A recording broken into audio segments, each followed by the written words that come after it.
అద్భుత అవతారమూర్తి భీష్ముడు.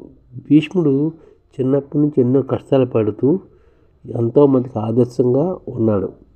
అతను మహాభారత యుద్ధంలోని ఒక అగ్రగణ్యుడిగా ఉండి తాను ఎప్పుడు కావాలంటే అప్పుడు చనిపోయే లాంటి వరాన్ని కూడా పొందిన గొప్ప వ్యక్తి భీష్ముడు.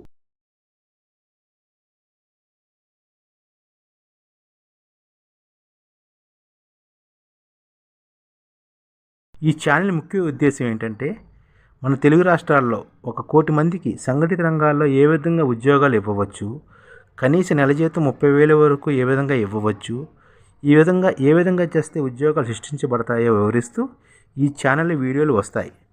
అలాంటి వీడియోలు మీకు కావాలంటే మన ఐడిఎఫ్ భాస్కర్ ఛానల్ని సబ్స్క్రైబ్ చేసుకోండి. ఐడిఎఫ్ అంటే ఇండియన్ డెవలప్మెంట్ ఫోర్స్.